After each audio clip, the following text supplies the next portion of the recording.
a personal win because I think it was, female centric and we've all made mistakes. நடிகர் Vijay and Trisha 2 பேரும் சேர்ந்து ஒரு திருமண நிகழ்ச்சியில கலந்துகிட்டாங்க. இதனாலேயே பல சர்ச்சைகள் ஏற்பட்டுச்சு. இப்படி இருக்க சூழல்தான் விஜய் த்ரிஷாவுடன் வரதுக்கு முக்கியமான காரணமே த்ரிஷா கர்ப்பமாக இருப்பதாகவும் இதன் காரணமா தான் அவசரவசமா இந்த ஜோடி இப்ப வெளியே வர ஆரம்பிச்சிருக்காங்கன்னு எக்ஸ் பேஜ்ல இந்த நியூஸ் வைரலா பரவ ஆரம்பிச்சது. இதை தொடர்ந்துதான் த்ரிஷாவும் காட்டமா ஒரு போஸ்ட் போட்டிருக்காங்க. அந்த போஸ்ட் பலராலும் கவனம் பெற்று வருது. நடிகர் விஜய் அண்ட் அவருடைய மனைவி சங்கீதா, அதோட நடிகை த்ரிஷா, இவங்களை சுத்தி கடந்த சில நாட்களாவே உருவான சர்ச்சை இன்னும் அடங்காம தொடர்ந்து பேசப்பட்டுதான் வருது. எப்போ விஜயோடைய மனைவி சங்கீதா விவாகரத்து கோரி வழக்கு தொடர்ந்தாங்களோ அதுல இருந்து பல சர்ச்சைகள் ஏற்பட்டு வருது.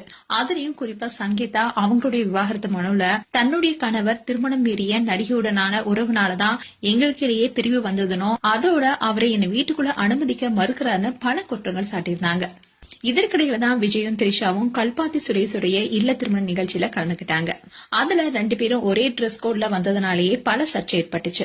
அந்த வீடியோஸ் எல்லாமே சோசியல் மீடியால வைரலானுச்சு. இதை தொடர்ந்து ஃபேன்ஸ் மட்டும் இல்லாம சில பிரபலங்களுமே வெளிப்படையா விமர்சனம் செய்ய ஆரம்பிச்சாங்க.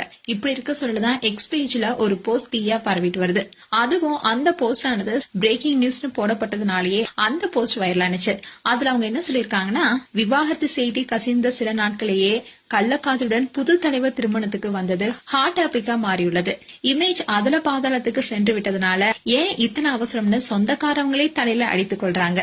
இந்த அவசரத்துக்கு பகி காரணம்னு ஒண்ணு சொல்றாங்க. ஆசை நாகியாக மாறிவிட்ட நடிகை இப்போ கர்ப்பமாக இருக்கிறாங்களாம். இதனாலதான் ஜோடியும் வெளியே வந்திருக்கு. தேர்தல் வரைக்கும் இந்த கர்ப்பத்தை ரகசியம் காக்க வேண்டும்னு கட்சி தலைமை நிர்வாகிகளும் பதறி போயிருக்காங்கன்னு ஒரு போஸ்ட் வெளியாக இருக்கு.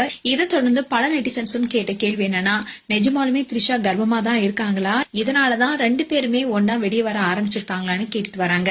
இதை தொடர்ந்துதான் த்ரிஷா ரொம்பவே கோவமா ஒரு போஸ்ட் போட்டிருக்காங்க. அதுல அவங்க என்ன சொல்லிருக்காங்கன்னா, தாழ்ந்த மனப்பான்மையுடன் இருக்கும் சில மனிதர்கள் கவனம் பெறதுக்காக எந்த அளவிற்கும் கீழ்த்தரமா இறங்கிடுவாங்க. அவங்கள பத்தி மீண்டும் மீண்டும் பேச வேண்டிய நிலை ரொம்பவே அருவருப்பா இருக்கு. தேவையான கடுமையான சட்ட நடவடிக்கைகள் எடுக்கப்படும்னு உறுதியா சொல்றேன். இனிமே இது குறித்து சொல்ல வேண்டியதும் செய்ய வேண்டியதும் எல்லாமே சட்டத்துறை மூலமா தான் நடைபெறும்னு ரொம்பவே காட்டமா சொல்லியிருக்காங்க. இப்போ இந்த போஸ்ட் தான் பேசும் பொருளா இருக்கு. மேலும் உங்களுடைய கருத்துக்களை கமெண்ட் செக்ஷன் சொல்லுங்க. இது போன்ற வீடியோஸ் பார்க்க news Tamil beat channel subscribe பண்ணுங்க. மறக்காம நோட்டிபிகேஷன் பட்டனை கிளிக் பண்ணுங்க.